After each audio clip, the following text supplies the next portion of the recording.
Hello and welcome to IP Data Tech Cybersecurity Consulting and IT Services Insight podcast. Today, I want to walk you through a topic that has become mission critical for modern organizations: cloud infrastructure outages, what they are, how they disrupt business operations, and what you as executives must prioritize to minimize the risk. Let's break this down in a clear, practical way. What is a cloud infrastructure outage? Think of cloud infrastructure as the digital backbone of your company.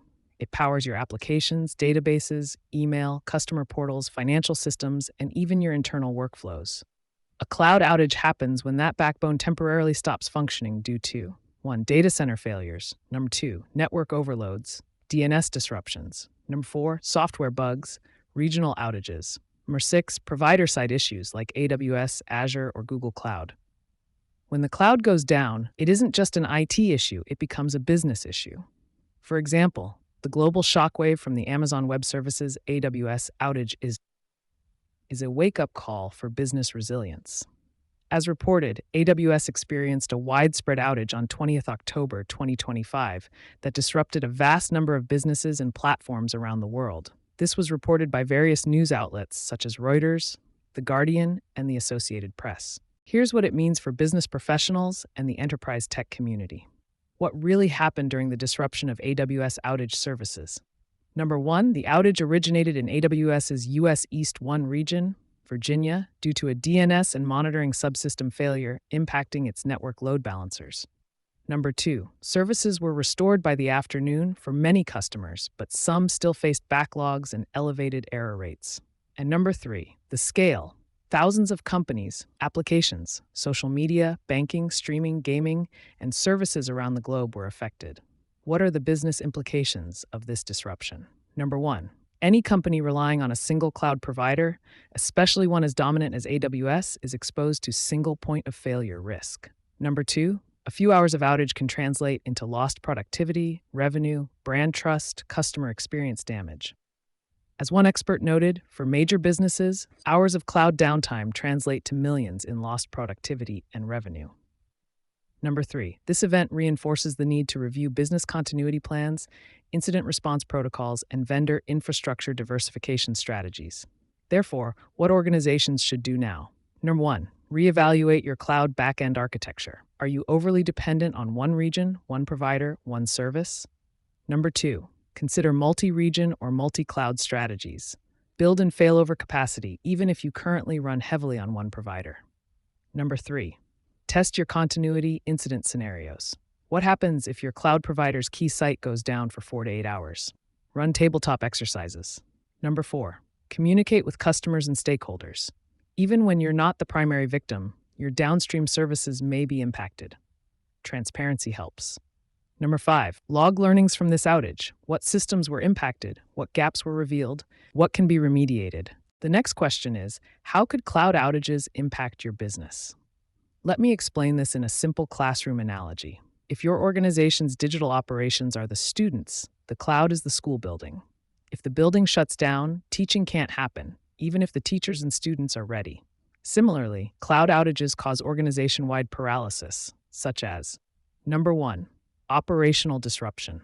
Your teams lose access to critical tools, CRM systems, collaboration apps, payment platforms, or internal portals. Work stops. Deadlines slip, customers wait.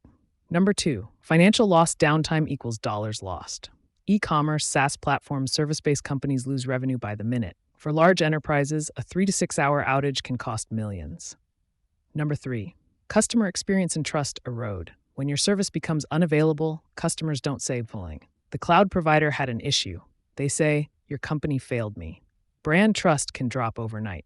4. Compliance and governance risks. If your systems cannot log activity, retrieve records, or secure data during an outage, you may unintentionally breach GDPR, SOC 2, PCI DSS, internal SLAs, third-party commitments.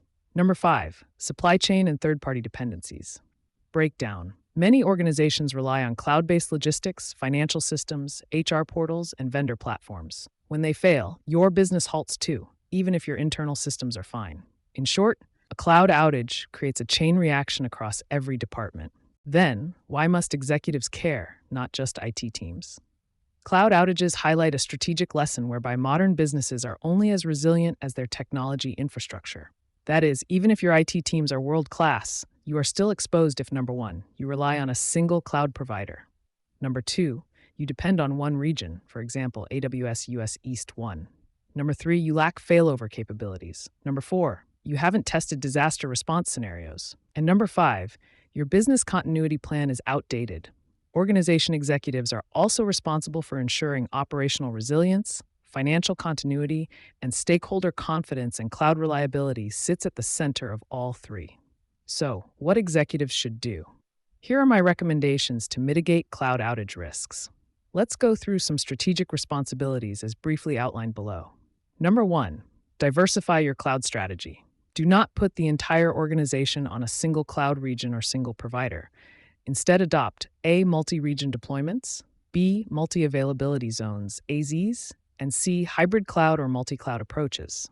This is your version of don't keep all your eggs in one basket.